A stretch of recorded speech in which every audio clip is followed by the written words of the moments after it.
안녕하세요. 책 읽어주는 에셀 강미경입니다. 서울 중계동 하나로 교회 유정옥 사모님은 태산 같은 문제를 만날 때마다 기도하면 하나님의 기발한 해결책을 경험하셨다고 합니다. 울고 있는 사람과 함께 울 수 있어서 행복하다.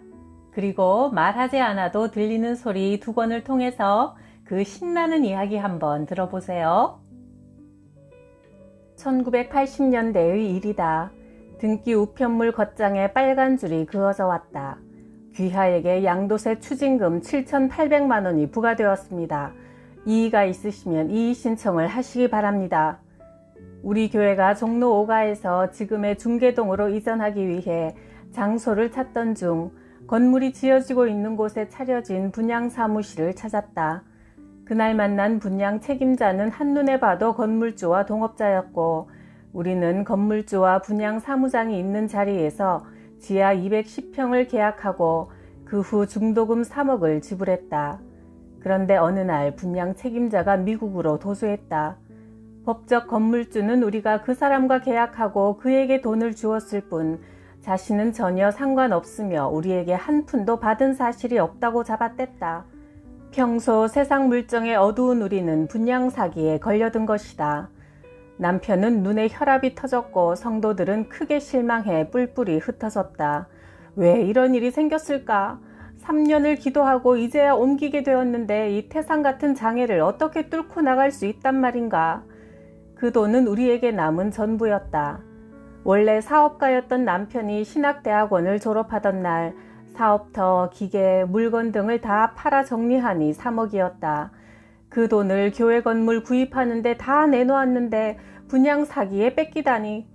그날 밤 나는 절망의 끝에서 기도했다. 주님, 왜 이런 일이 일어났습니까? 보십시오. 우리는 1원도 없는 빈손입니다. 다 도둑 맞았습니다.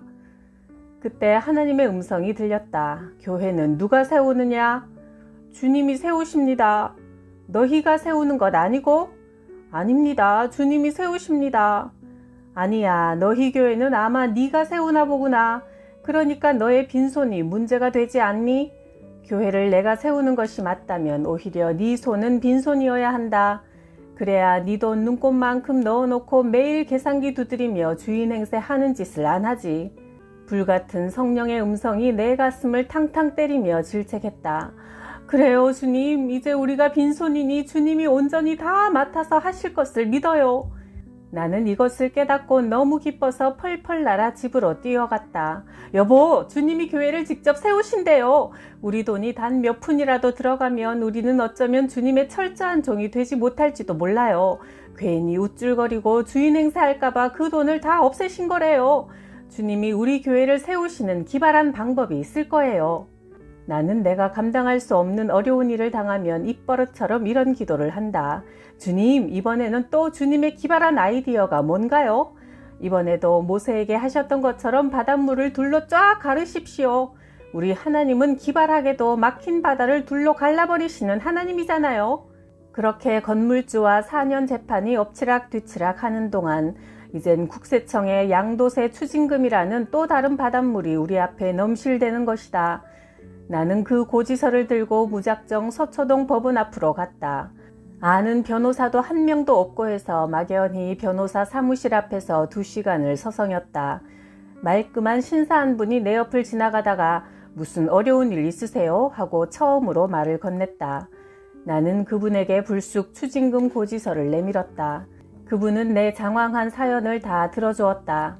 이 일은 국세청을 상대로 행정소송을 해야 합니다. 사모님에게 유리한 증거를 해줄 사람들이 건축업자라면 국세청에 거슬려 증언해주지 않을 것이고 서류 증거 없이 증언에만 의존해야 하는 사모님은 결국 패소한다고 봐야 합니다. 세금에 대한 법정 이율이 연 25%이므로 재판하는 기간 동안 세금이 계속 누적되면 시일이 경과한 후 변제하기 무척 힘들 텐데요.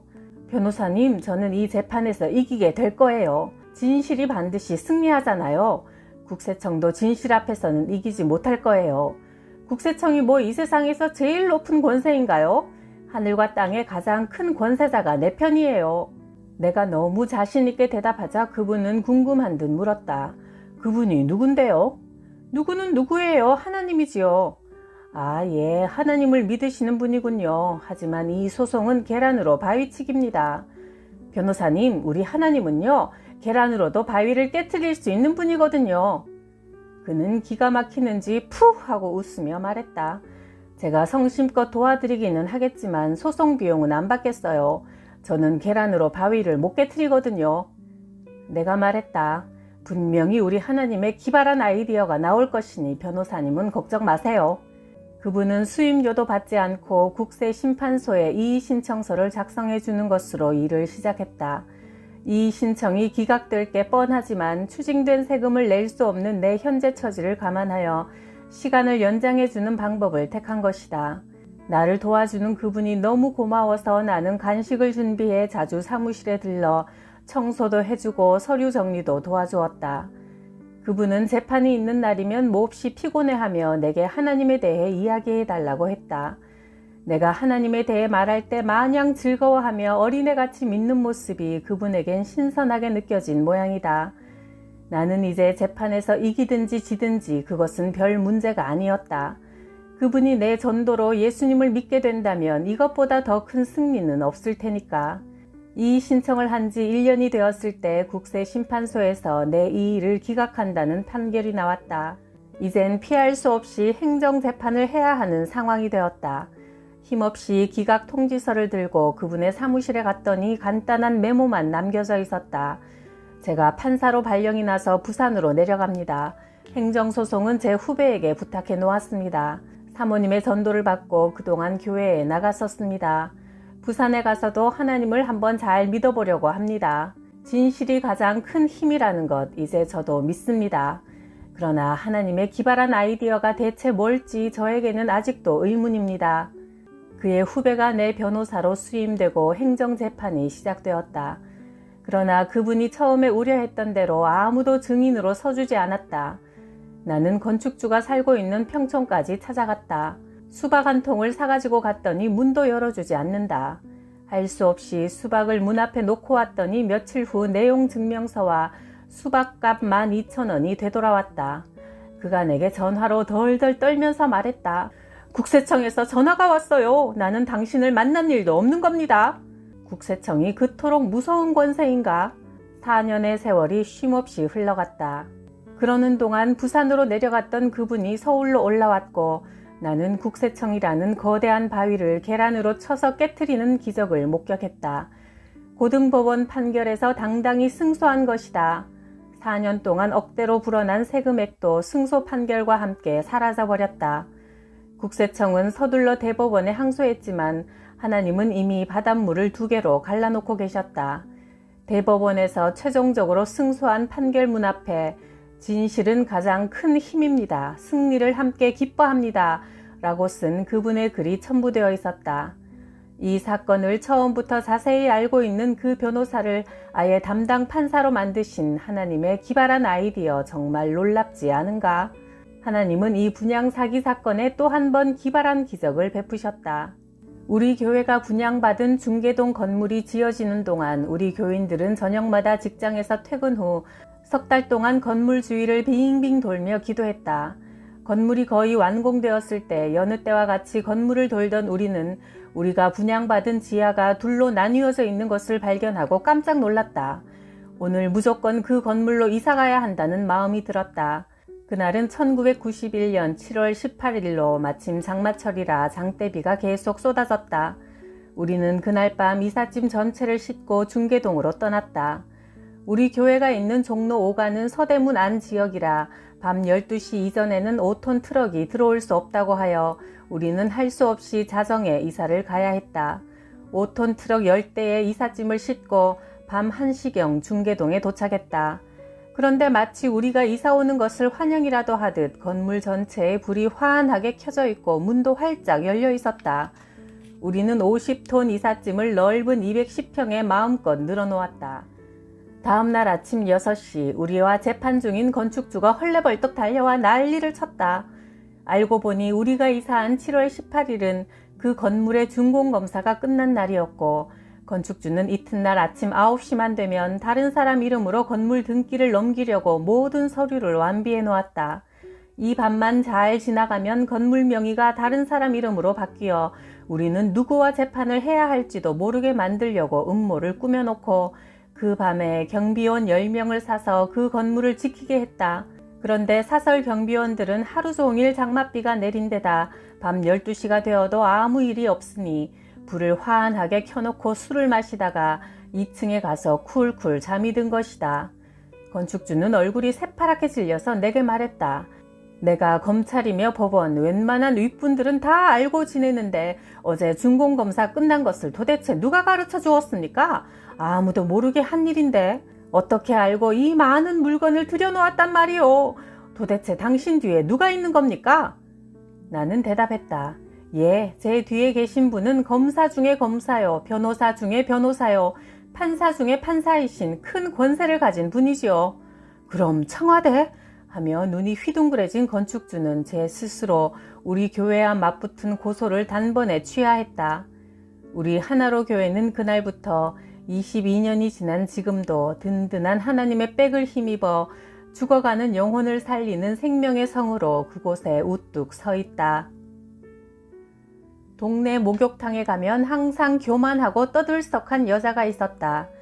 마사지하는 아줌마는 시녀처럼 그녀의 비위를 맞추고 있다.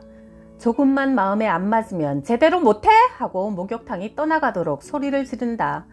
안하무인인 이 여자를 향해 나는 너 나한테 딱 걸렸어? 속으로 선전포고를 하며 전도하러 목욕탕에 갔다. 현대인들은 말하고 싶은데 들어주지 않아 생긴 병이 많다. 마사지 아줌마에게 분풀이하는 저 여인은 돈으로도 채워지지 않는 가슴앓이를 하고 있으며 남편에게 사랑받지 못해 사랑에 목말라 하는 고독한 여인이다. 그 여자가 목욕하러 오는 매일 오전 10시 나도 그곳에 갔다. 그녀의 이야기를 들어주는 데만 열흘이 걸렸다. 한 달이 되자 그녀는 우리 교회에 와서 밥을 먹고 부부싸움한 이야기까지 다 내게 털어놓았다. 사모님, 새 옷 한 벌 사왔으니 주일날 입으세요. 교회가 춥네. 오늘 온풍기 2대 들어올 거예요. 교인들 위해서 봉고차 한 대 샀어요. 그녀는 그야말로 금 나와라 뚝딱 은 나와라 뚝딱 하는 도깨비 방망이였다. 나는 예전처럼 밤마다 애절하게 기도하지 않아도 되었다. 그 친구와 이야기만 나누면 기도보다 더 빨리 이루어졌다. 그러던 어느 날 그녀의 남편도 아내가 변화된 모습을 보고 같이 교회에 다니기로 했다는 기쁜 소식을 들었다. 그러나 우리 교회가 집에서 너무 멀어 남편과 함께 집 가까운 교회에 나가야 될 것 같다는 말을 어렵게 꺼냈다. 이 친구가 교회를 떠나면 우리 교회의 도깨비 방망이도 없어져 나는 또 가난해질 것이다. 교회의 작은 비품 하나 장만하려면 밤마다 다시 간절하게 주님께 울며 매달려야 할 것이다. 6개월 후 그녀의 남편이 그 교회에서 세례받는 날 나는 커다란 꽃다발을 준비해서 마음껏 축하해 주었다. 그가 내게 말했다. 제 아내에게 예수님을 전해주셔서 감사합니다. 덕분에 늘 싸움만 하던 가정에 행복이 왔어요. 우리는 때로 그 사람을 하나님보다 더 의지하고 있다면 내게서 떠나보내야 한다. 언니는 신혼 때부터 극도로 절약하며 살았다. 새 옷이나 새 구두는 돈 주고 사는 일이 전혀 없었다. 초등학교 앞에서 문구점을 했는데 언니는 그 초등학교 학생 전체의 이름을 외웠고 집안 형편까지 거의 다 알고 있었다. 배고픈 아이들에게는 라면을 끓여주었고 동네 노인들에게는 여름에는 시원한 콩국수, 겨울에는 따끈한 칼국수를 대접하며 전도하여 주일마다 택시에 모시고 교회로 갔다. 5년 후 언니는 종로구 창신동 산꼭대기에 있는 낡은 아파트를 전세로 얻었다. 언니네 집의 가구는 다 주워온 것뿐이었다. 이 집은 임시로 사는 집이니 돈 들여 치장할 필요가 없다고 했다. 그러다가 언니를 변하게 한 사건이 생겼다. 마침내 그동안 그토록 아껴 모은 돈으로 인천 연수동에 50평짜리 아파트를 사게 되자 1,000만 원이 넘는 향기 나는 장롱부터 고가의 화장대, 식탁, 대형 냉장고, 최신 에어컨 등을 끝없이 사서 집치장을 하기 시작했다. 언니, 그 좋은 가구들이 방 안에 가득하면 뭐해? 언니는 서울 전셋집에 살고 있으니 그냥 창고에 사두는 것과 뭐가 달라? 예, 모르는 소리 마. 이제 나한테도 50평짜리 아파트가 있구나 생각하면 괜히 신바람 나고 행복하다고. 내가 매일 저녁 창신동 산꼭대기 빈민 아파트에 찾아 들어가면서도 하나도 비참하지 않고 당당한 이유는 내 진짜 집이 있기 때문이야. 이렇게 계속 아방궁을 꾸미느라 정작 언니가 그토록 마음을 기울여 보살피고 전도하던 이웃들은 헌신짝처럼 버려졌다. 언니, 이 땅에 있는 것은 영원한 게 아니야. 좋은 것도 나쁜 것도 다 잠깐이야. 창신동 아파트도 임시로 빌려 쓰는 거고 연수동 아파트도 잠시 빌려 쓰고 가는 건 똑같아. 언니, 살지도 않고 비워놓은 아파트 치장은 그만하고 지금 언니 사는 집이나 살기 편하게 수리해. 그리고 우리가 치장해야 할 진짜 집은 저 천국에 있잖아. 요새 인천집 치장하느라 저 하늘의 언니 집은 텅텅 비어가는 것 같아. 그렇게 생각만 해도 언니를 기쁘게 해주던 50평 집에서 언니는 단 하루도 살아보지 못하고 어느 겨울 새벽 사고로 죽고 말았다. 언니 큰아들에게 시집 오는 신부는 그 집이 싫다며 단번에 팔아버렸고 언니가 큰돈 들여 사다 놓고 한 번도 써보지 못하고 매만지기만 하던 장롱, 가죽 소파 등도 젊은 감각에 맞지 않아 싫다고 하니 버리는데 돈 줘야 하는 쓰레기 신세가 되어버렸다. 흔적도 없이 사라진 언니의 집은 진짜가 아니었다. 언니는 천국에 진짜 자기 집에 들어갔을 때 얼마나 후회했을까. 정작 언니가 영원히 살아야 할 집은 텅텅 비어 있었을 테니 말이다. 아무것도 준비해 놓은 것 없는 초라한 진짜 자기 집에 도착한 우리 언니의 눈에서는 뼈아픈 후회의 눈물이 쏟아졌으리라. 장롱 살 돈으로 불쌍한 이웃들을 돌볼 걸, 둘둘 말아 쓰레기통으로 들어간 호화 커튼 살 돈으로 선교비 보낼 걸, 가슴 치며 통곡했을 것이다. 며칠 거할 텐트가 20평이면 어떻고 50평이면 어떠랴. 천막 치장하느라 더 이상 울고불고 하지 말아야 하리라.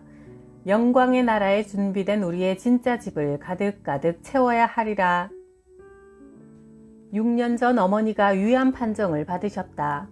내가 초등학교 때 어머니는 새벽마다 나를 깨워 새벽 기도에 데리고 다니셨다. 엄마, 언니가 셋이나 있는데 왜 가장 어린 나를 새벽에 잠도 못 자게 깨우는 거예요? 너는 앞으로 주의 종이 되어 매일 새벽 기도를 해야 하기 때문이야. 난 목사는 너무 가난해서 되기 싫어요. 우리 교회 사모님도 부엌에서 남몰래 우시는 걸 많이 봤어요. 내가 예수 안 믿는 종갓집 맏며느리로 시집 가던 날 어머니는 이렇게 말씀하셨다. 너는 시집 가는 게 아니라 선교하기 가장 어려운 곳에 주님께서 너를 선교사로 파송하시는 것이다.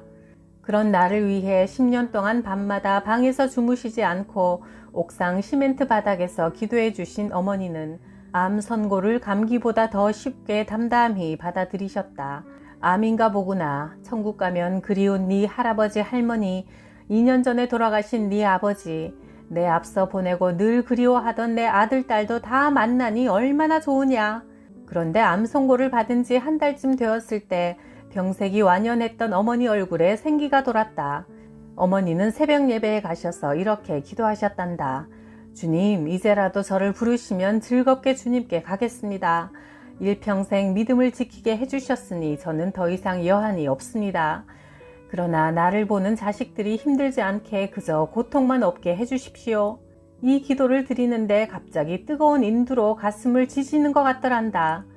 그 후 1년에 한 번씩 하는 내시경 검사를 하셨는데 의사가 고개를 갸우뚱하며 말했다. 누가 암 둘레를 불로 지져놓은 것처럼 더 커지지 않고 그대로 있네요. 어머니가 밝게 웃으시며 말했다. 나는 암에 걸린 것이 감사하단다. 이 땅에 남은 시간이 짧음을 알고 시간 아껴 가장 귀한 일에 쓰게 하시고 만나는 사람마다 마지막 만남인 줄 알고 진실하게 사랑하게 하시고 이 땅에 있는 것 아무것도 가져갈 수 없음을 알아 욕심내지 않게 하시고 질병의 고통이 없는 천국을 더욱 사모하게 하시니 암에 걸렸다고 다 나쁜 것만은 아니란다.